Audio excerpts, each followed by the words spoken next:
Hello, everyone. I am your host, Ahad Hussain, and welcome to Season 4 of Titan Alumni Talks, a weekly podcast where we talk to alumni about their experiences at Cal State Fullerton. For this week's episode, we have Sara Long, who currently works as an adjunct professor for UCI, Cypress College, and Coastline Community College.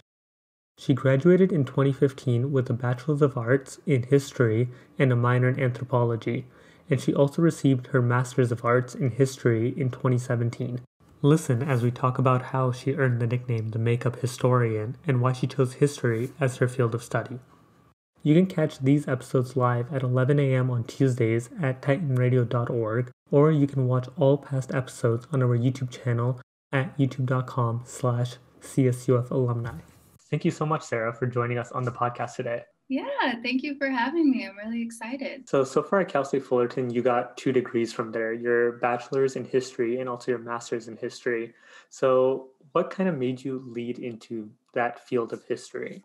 To put it simply, I'm a firm believer that your passions lead you to your purpose. So when I was earning my associates at Orange Coast College, the only thing that really ever grabbed my interest was history, because I had one phenomenal history professor who could just give these phenomenal lectures for 3 hours, and I was captivated. So I just kept taking more and more history classes, and then when I transferred over, just kept taking more. And then eventually I was kind of evolved into something that I could really see myself devoting my professional life to. And the history program at Cal State Fullerton is phenomenal, especially because of the staff and the faculty there. It's a huge support system. So I think that also played a big part into me staying there and actually pursuing it as a career. So I loved my time at Cal State Fullerton. And then, like you mentioned, like sometimes just like one professor who teaches a class really well or engages the students, they can kind of make you go into that field just by taking that one class. I know I had a professor who was very similar. It was for public speaking, and I didn't change my major to it or majored in it, but I did come back to be a TA for her, which was pretty fun because that class, like, it was just so interesting, so captivating. So, like, yeah, just having a good professor who this is like kind of shows the importance of having those professors who are engaging and don't just like show up just to teach and then leave, but actually make the class fun and interesting for students. I agree. That makes a big difference. So currently you are a teacher, right? Or you are a professor teaching history. So where is that at, and why have you chosen to teach history to students? Well, when I graduated with my master's, I didn't go straight into a PhD program because I really wanted to see if I could put my degrees to work, if they were going to get me the job that I really wanted, if I could market them effectively. So once I graduated, I started the adjunct hustle and applied everywhere that I could. And the first school I got a job at was Coastline Community College. So they were the ones who took a chance on me, and I'll forever be grateful for that. And then I got hired at UCI at their Department of Continuing Education, and I'm still there today as well. And then I got hired at Cypress. So right now I'm at UCI in Cypress. And I don't know. Actually, there was a professor he's still there, Dr. McLean at Cal State Fullerton.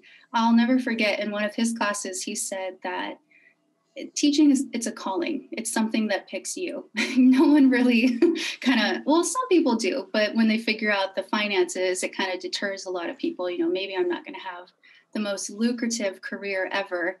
So many people, I think that's one of the main deterrents for not pursuing teaching.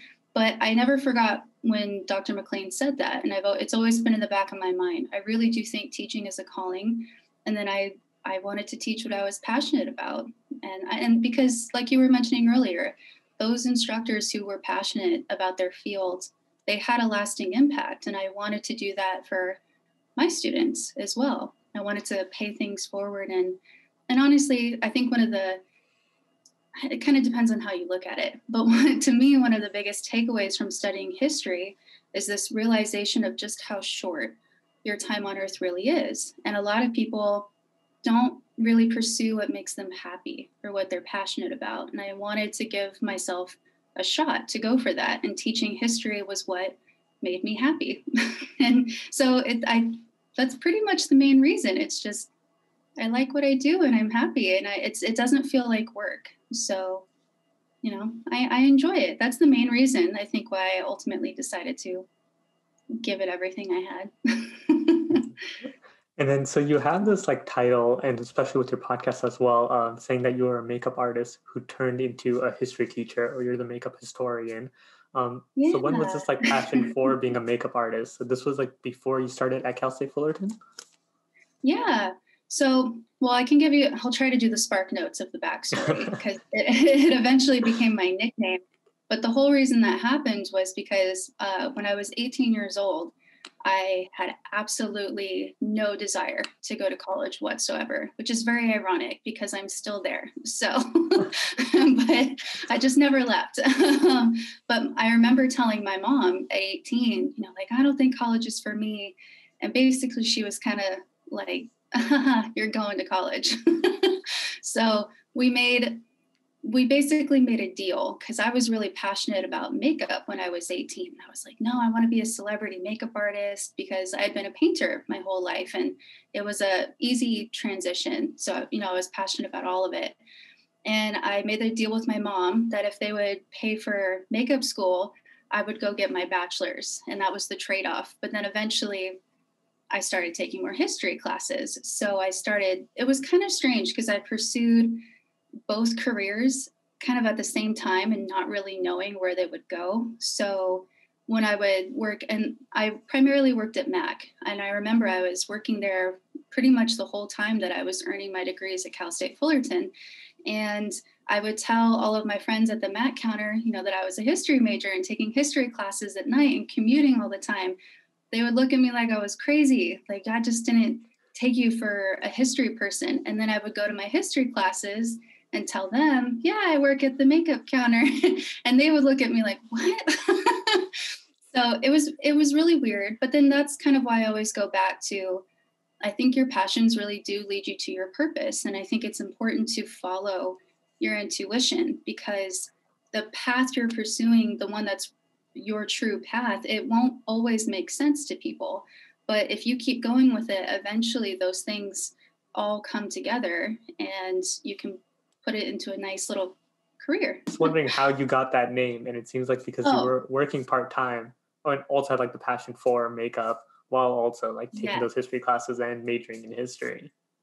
Yeah, so that was kind of, so the person who gave me the nickname, it was when I was in graduate school, and a friend of mine called me up and she said, I'm getting married. I know you don't really do as much makeup anymore, but would you do my wedding makeup? And I was like, for sure. So I went there, and makeup historian was my Instagram name, and I got talking to the photographer at the shoot, and he was saying, you need to trademark that. You need to lock that down. It's catchy. And so ever since he said that, kind of became the nickname. And then I told people at school, told people at the counter, and it just kind of stuck. So that's the backstory of the name. And it's just a combination of my two very random career paths. I don't know. Because I mean, it is Yeah. kind of hard to find like people who do major in history and then end up becoming like history professors, and also people who like focus on makeup and just love doing makeup. Yes, True. it Yeah, is I like know. I pretty have a lot difficult to of find like two random. niches. Hmm. Yeah. And life is short. You just got to go for what makes you happy. And they both did. And I had a lot of fun. I don't regret my time in either of those worlds. And eventually, I decided to stay in history for the long haul. But one of my favorite things to study is cosmetic history. So, they still kind of play off and feed off of each other. And I feel very, very thankful for that I get to combine my two passions and make it work. So, So you mentioned that you were taking like night classes while also working at Mac. At when you mentioned Mac the first time, like me as like a tech guy, I was like, we're working at Apple. Like, why would you say it was oh, Mac? And then I was like, oh yeah, Mac is a makeup. Like, I don't wear makeup. I don't know much about it. oh, But that confused me a bit yeah. for a second. But so yeah, so you were working at Mac like part time, right? Like in the mornings, and then you would take those night classes. Were you also like commuting to school, or were you living on campus? What was like the living situation at that time? I, yeah, I stayed at home when I was in college because Fullerton was only about 40 minutes away from my parents' house. So to save some money, I just decided to commute. And, I feel very fortunate that I have a really good home base. They're still my my support system. I love my family, and they were really encouraging, and that, so it worked out perfectly to stay at home and do that. But I was commuting quite a bit. I don't think I ever drove so much as I did when I was in college. Every day I was commuting somewhere, and then we would have a internship or do this. And some days I was on the road almost all day. So yes, I commuted a lot, but I think it was worth it in the long run. And it actually made me buy a Prius later. So, You save on the gas, and if you ever want to do Uber, I mean, like Priuses are what everyone wants for it. You get the extra gas mileage.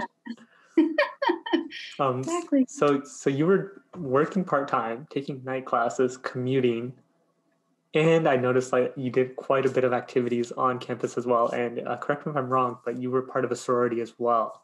Or is that correct? Not a sorority, but a okay. historical society. Oh, okay, I see. Yeah. How did you like manage to like find time for all of this to like pursue two different passions, getting to school, coming back from school, and doing all of this as well? Well, I was very tired, I'll be honest. But no one ever knew because I had great concealer. So good makeup, good makeup. But I was very good at hiding how tired I really was. But the main thing that I think helped keep me going when I was juggling all of that was I never really lost sight of the end goal, and I knew what I was going to do with my degrees once I got them. So that was what kept fueling me. And then the other part of it is I have a very type A personality. I love to organize, color code everything. So I was always, and I'm a planner. I like to plan. So for me, it was kind of fun. I liked doing that. And I also, I really looked at college as the time to explore anything that sparked my interest. So if I, like, one semester I would want to be this, and I would, reach out to someone and, like, hey, can I shadow you, or look up an internship? And I just told myself, this is my time to invest in my career. And this is when you explore. So that way I don't have to do the exploring after I graduate and not know exactly where I want to go. So in retrospect, I probably could have given myself a little bit more sleep, but I don't know. It just that's just me. I'm kind of a more gritty, kind of tenacious person, I guess, when it comes to my career. I like the hustle. And I was a freelancer when I was in makeup too for a long time. So you have to hustle. You gotta, because I needed to make money to pay for school. And it's kind of that way with like being a history professor as well, right? Like since you're an adjunct professor, you kind of have to just like look for the next opening, and it's not like a full time. Well, like correct me if I'm wrong. I don't really know how it works, but you kind of have to like find those like openings to teach, right? Yeah, it is tough to find that full-time position. I'm still looking for it, and the pandemic didn't exactly help my career in that regard. But but I am still teaching, and I do still have a job, so I'm very thankful for that. But basically, adjunct is a fancy way to say you teach a part-time course load at that school. And when instructors are talking about kind of that adjunct hustle, what they're saying is, in order to kind of match the salary you would have as a full-timer, most of the time adjuncts are working at 3, sometimes 5 or more schools, because you may only get one course at one school. So you're commuting all the time, you're in that hustle, and you're trying to land that full-time position because they don't always open up. And by the time you're looking for a full-time position, if that's something you really want to pursue, I would recommend that anyone looking into that, you also have to be open-minded to moving, because it may not be in your state once you get to that level. So you got to be, it's not for everyone. I'll say that. You really do have to love it. But that kind of goes back to, the calling. Teaching is a calling, and it's a labor of love for sure. And then like you mentioned prior as well, the pay for being a teacher isn't exactly the greatest out there. So you're not really in it for the money. So you kind of do have to have that passion in order to get into that field and do all of that. Exactly. Yeah, most teachers don't get into it for the money. But I will say though that when I was in school, I heard that a lot. You know, if you go in, even if it just people would say if you go into history, you're never going to make money. If you become a teacher, you're never going to make money, or it's not going to be a lot of money. And now after doing it myself a little bit, I think it kind of comes down to the person.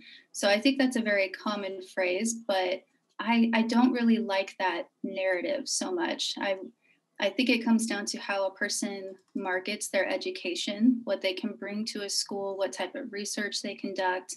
So you can have a very lucrative career, especially at the college level, but you have to be willing to put in that work and invest not only in yourself, but in your classes and in your institution as well. It's doable though. It's possible to make a good living, but you kind of have to do those first few years of hustling. So I had a question about you being a teacher, especially like during the pandemic. So you taught like a couple classes prior to the whole COVID-19 starting and like the online schooling. So how has that like changed your curriculum from teaching in person and then now presumably you're teaching online and doing Yeah. everything like that. So what is it from like a teacher's perspective? It was really difficult. I'll be 100% honest and transparent. It was really tough. It's been very tough on teachers. It's been tough on students. Yeah, it was so abrupt when it actually happened. And I think the only reason I was able to somewhat transition pretty seamlessly was because I was already familiar with a lot of the technology that they wanted us to use for conducting online classes.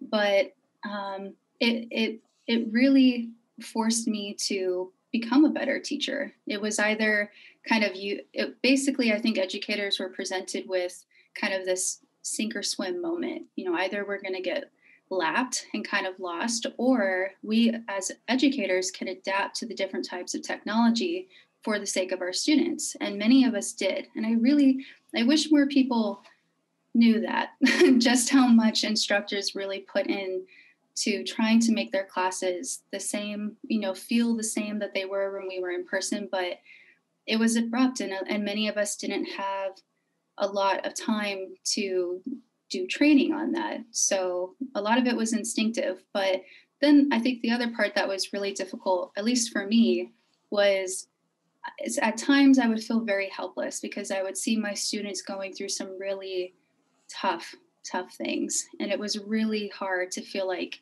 you couldn't be there because not only, I mean, my job is very strictly kind of on paper is to help my students become a subject matter expert in United States history.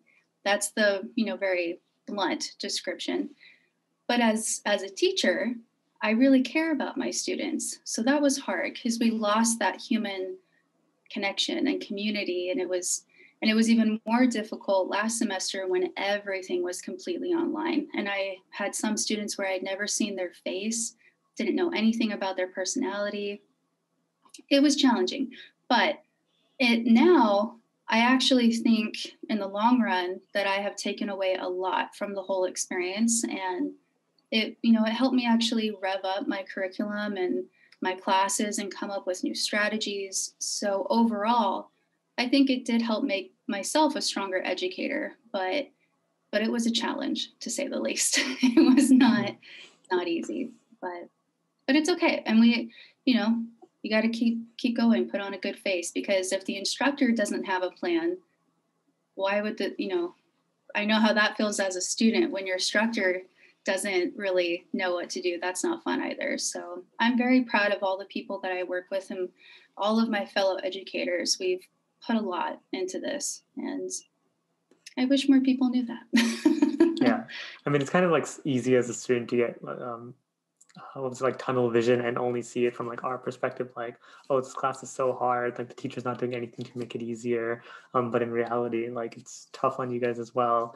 And I mean, like, you're one of the younger professors, so it's sort of easier for you to adapt to the new technologies and all the changes that are happening. But a lot of professors who are kind of like chalkboard and I don't think any of them use it, but like whiteboard and markers, it's kind of difficult for them to adapt over. And it's like difficult for everyone, and it's sort of hard to see from other people's perspectives.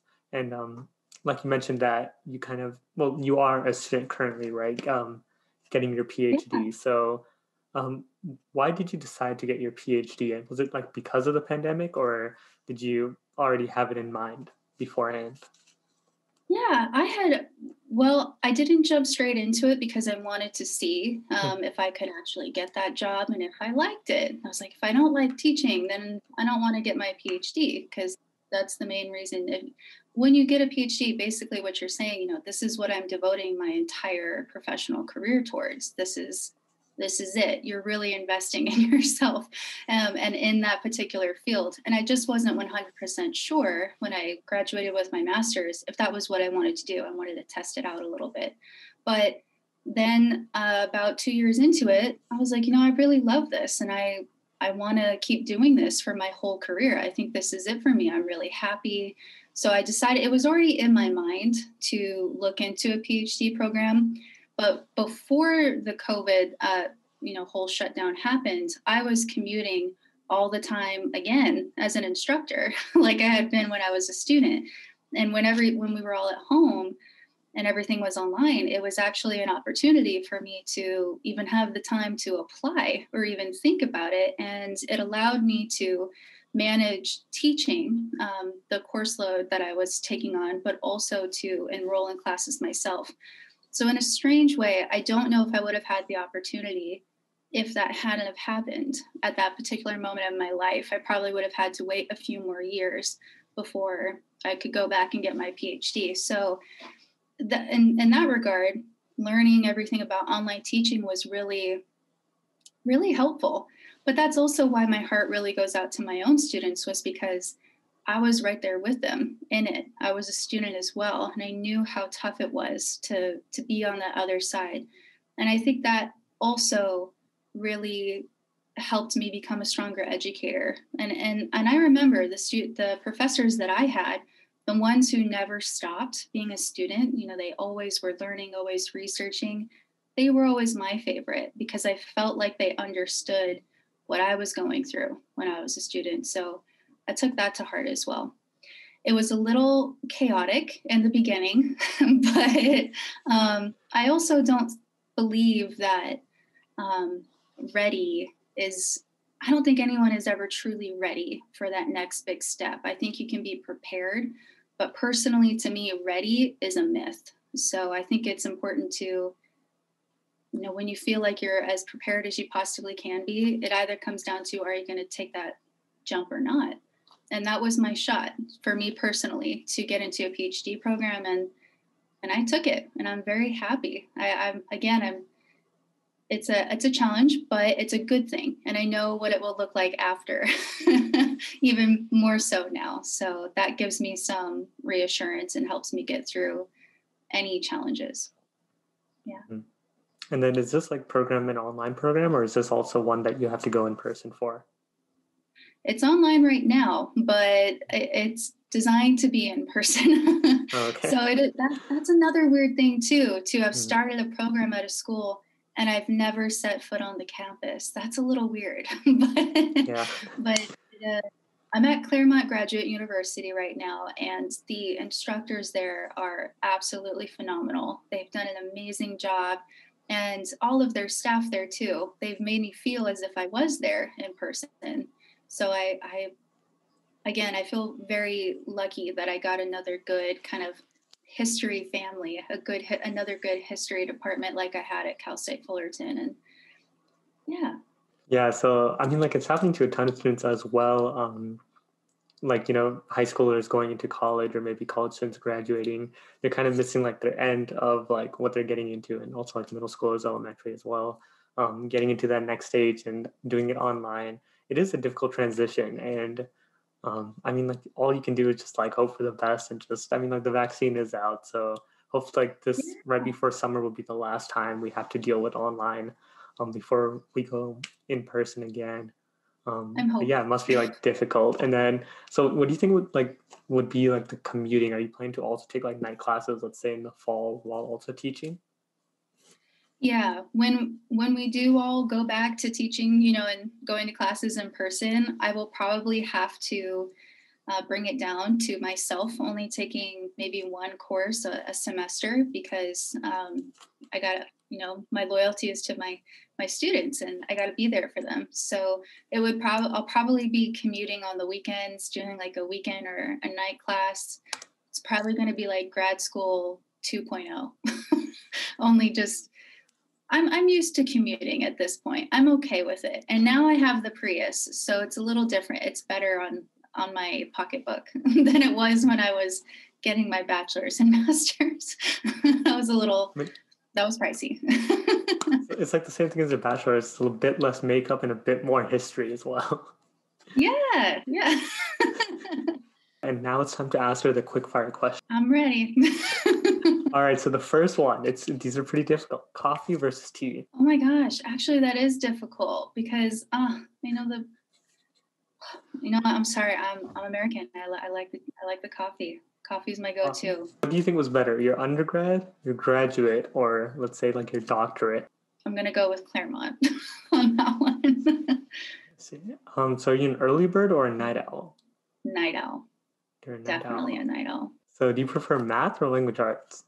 Language arts. So would you prefer in-person or virtual? I would definitely say in person. So dog or a cat? Dog.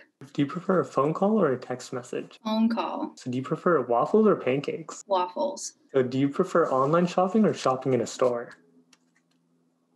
Oh, how do you choose? I like both. Do you prefer writing with a pen or a pencil? Pen. So do you prefer winter or the summer? I really love summer lately. Like the past 5 years, I've really just been more of a summer person. So I want to ask you about a podcast that you do host, The Makeup Historian, available on Apple Podcasts, Anchor FM, and is it on Spotify as well? Yeah, it is. It is, yeah. So it's like everywhere, available everywhere. So what kind of like led you to starting your own podcast and like hosting something that's like super candid and like open-ended?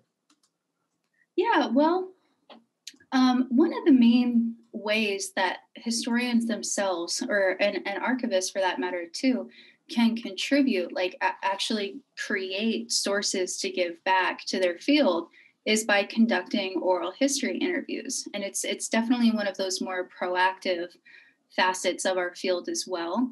So I was definitely drawn to that and there's a fine balance with conducting an oral history interview, but I loved that. And Cal State Fullerton really does have one of the top public history programs and centers. So I got to spend a lot of time there and was able to learn a little bit more about conducting those interviews, which helped me set up the podcast. But I think that was why I wanted to do it, because I just wanted to talk to people and learn more and be able to preserve my research, but also share it with everyone, because I would get to do these really amazing interviews and no one would hear them. And I thought that was really sad because, you meet these amazing people who have these phenomenal stories. And I wanted to be more transparent and also to utilize technology a lot more in the history field, which I think Fullerton does a really good job of advocating for that too. So I just kind of naturally fell into it, and it was fun. Just kind of kept doing it. So, and I used my nickname as the title, which actually is there's two reasons for that. One, because I really did want the show to truly be about cosmetic history, but cosmetic history in itself is actually something that's really difficult to study, and there isn't a lot of true historical scholarship on it. So part of naming it was to, in a sense, manifest to, maybe one day it will get to be all cosmetic history episodes. But then the other part of it was using my nickname. It was a way for me to show my students the research that I was conducting. This is what the makeup historian is up to. And now I'm actually really excited because some of the episodes coming up, they're actually just kind of open-ended questions where my students sent in responses to some of my research projects. And I'm excited that the show has expanded beyond just the interviews that I conduct.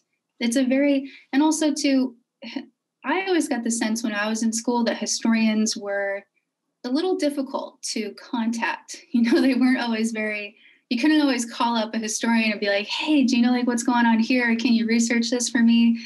And that was so sad because all the historians I knew had these fascinating lives and told all these amazing stories and were conducting amazing research, and they would love to talk about all of that, but it was just we needed a more transparent outlet, and I think the podcast was the perfect solution. So I ran with it and decided to give it a shot, and COVID did throw things off a bit. We kind of took a little pause, but I'll be getting back into it very soon. So I'm very excited. Mm-hmm. And that's kind of like what we're trying to do here. You can't really like call up an alumni from Cal State Fullerton if you're having some trouble finding a job or like succeeding in the field that you're in. But so that was like kind of the point of this, is to get those one-on-ones with alumni. Obviously, it's a lot slower than maybe me trying to call like 10, 15 a day, just having these one-on-ones. But it does allow for students to like personally find someone in that field, and also like find an easy way to connect with them that, hey, look, these are people who are willing to help out the university and the students, and you can learn quite a bit about them just by listening to the episode. And then it's much easier for you to get connected and get your foot in the door if you are having that trouble. So I think podcasts are like the way to go now, just to get people connected to each other. Love them. Yeah, I think they're great because you can have a really long episode. You can just do a really short one. It can be, super fancy, more organic. However, there's a lot of freedom, creative freedom with them. So I definitely agree with you. I think it's a good kind of the way of the future. We'll probably be sticking around with these for a while. So let's get into some students who are trying to get maybe into the field of history. Or I actually wanted to ask a question. So you did minor in anthropology in your undergrad, right? So what kind of made you want to do that? Well, I always loved field work. I loved going out to different sites, and that actually started when I got more into working with museums and public history, and I learned a little bit more about anthropology, and then more specifically archaeology, and I really loved it because there were many of the practices that we could use within public history and do. So it was a way to kind of get out and actually see these historic sites. That's what really drew me to it in the beginning. And then I also really had still have a love for conservation, which is the actual preservation of historical heritage. So it was a good way to kind of get a foundation and break into that field a little bit. And yeah, again, it was another thing that I was just really passionate about. I was like, I think this would be fun. I should go for this. And I actually have been able to use a lot from what I learned in my anthropology classes, even not just in research, but especially in working in museums. It still helps me to this day. Mm-hmm. Let's get into like students who are trying to get into history and all that. So why should they, like in your, maybe like a student is undecided or undeclared as their major, can you give like a spiel on like why they should join history? Can you like vouch for your major and your college? Of course. I mean, look at what's going on in the world today. I think that's the perfect example right now, because I think what we're seeing right now is the consequence of technology that gives us immediate gratification. So if you look at, to me as a historian looking around, it's very ironic that we have more ways to access information than ever before in human history, but we choose not to. Why is that going on? And so many people, we take things at face value. We don't research things. We don't ask questions. Why was that published? Why did this happen? And then we go on the internet and we find the first thing that validates what we want to be true.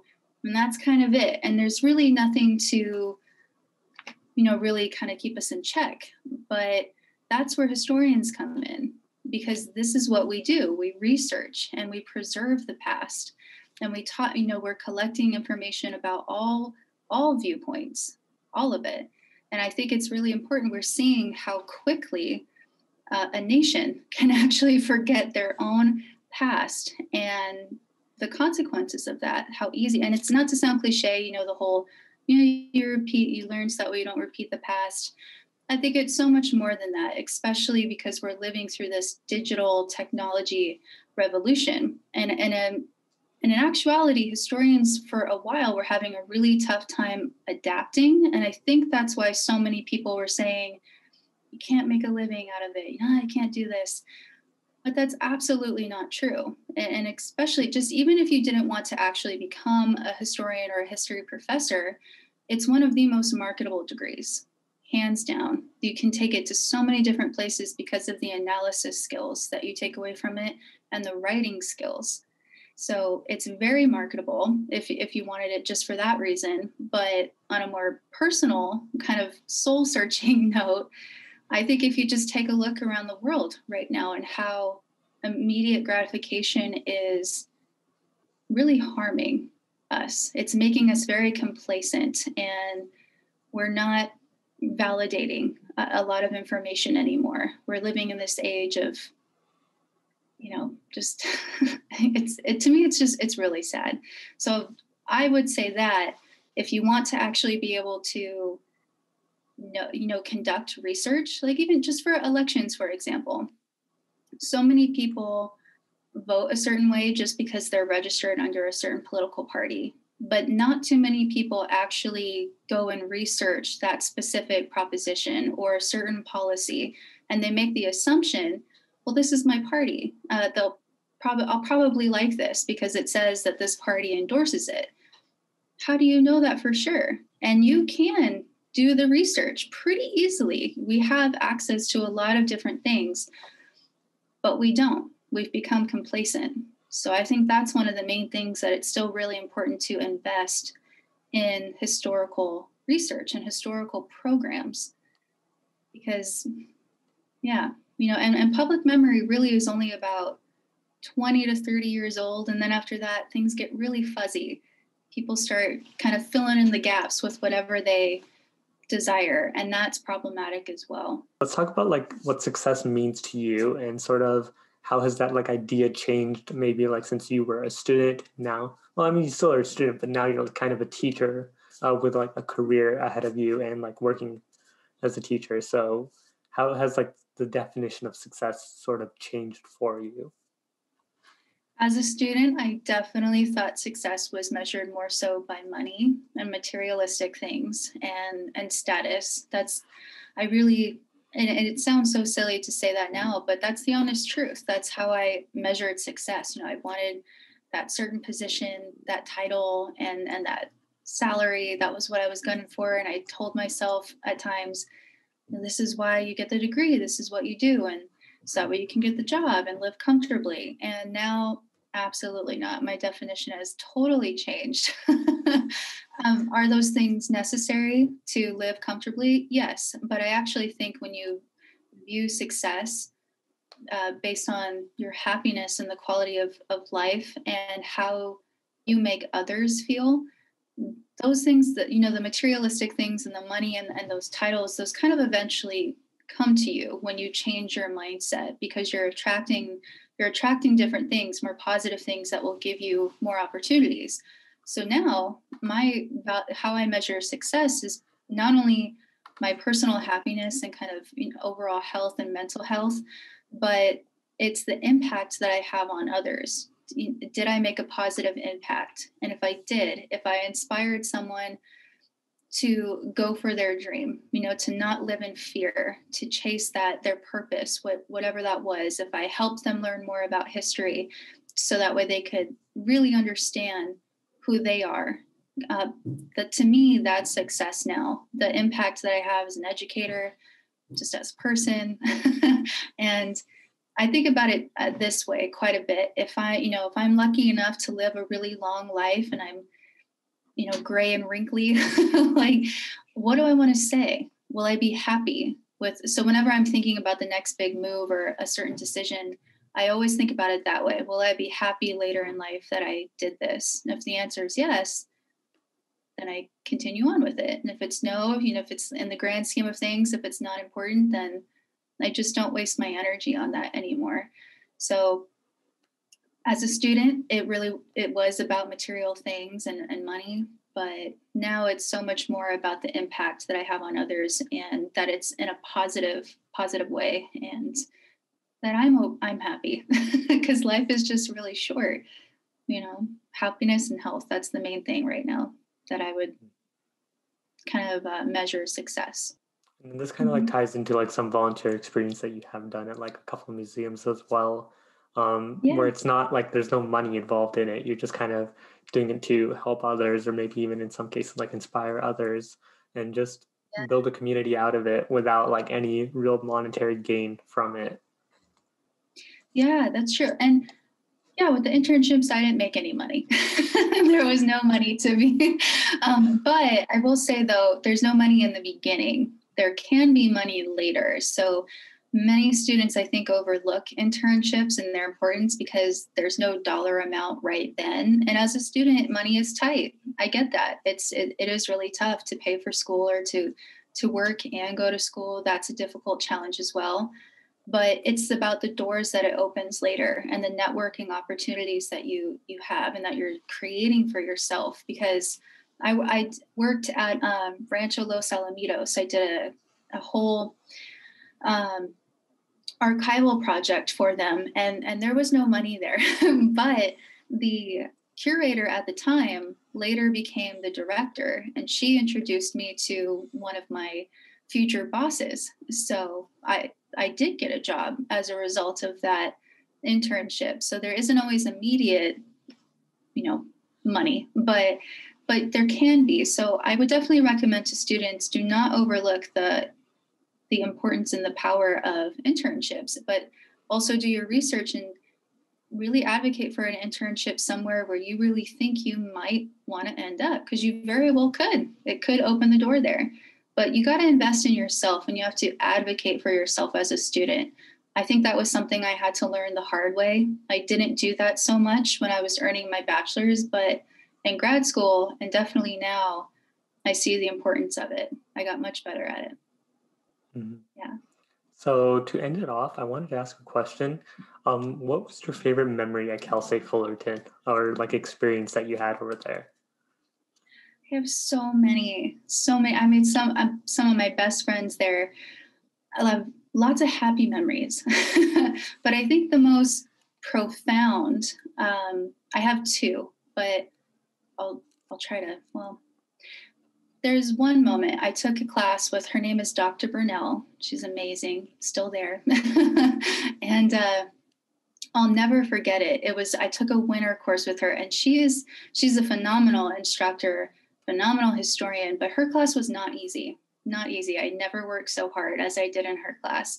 But there was one time where I took a winter course of hers, and I'll never forget it. She was because there was a few other female graduate students there in that particular class, and she was very honest with us as young women. She's told us basically, it's not going to be fair, and it's not going to be easy all the time as a woman in academia, but keep going anyway. Keep going, and she was really honest. She said, and I just thought that was a huge moment for me, because she was very honest, and I needed that though. And because she was honest, and it was the brutal truth that it wasn't going to be fair, and that is true. It's not always fair, and life is not fair. But I think that's why she said it, because it's not, and you have to keep going. And the other thing she said too, though, was when you do get there, when you eventually kind of level up, pay it forward. Make sure that the door is still open for others trying to get that position as well. So, and I actually never told her that, so I don't know if she'll watch this, but it lasted, I still think about that all the time, especially as a female instructor. It's not fair. It's not easy all the time, but you can still do it. Life can go on, and you still can make a huge difference. But when you get to the top, or wherever you're trying to go, pay it forward. That's huge. So I'll forever be grateful for that piece of advice from her. She really made an impact on my life. Yeah. All right. Mhm. So thank you so much, Sarah, for joining us on the podcast today. And I Oh, wanted to plug the Titan Pro Network. I'm not sure if you are a part of it, but what it is basically a Cal State Fullerton's very own site that's very similar to LinkedIn in the sense that you can easily connect to alumni, staff, faculty, and students to ask them about like general advice or any like questions that you have for them or questions they have for you. So it's very easy to get connected, and I believe we have over 1,000 alumni already signed up for the program.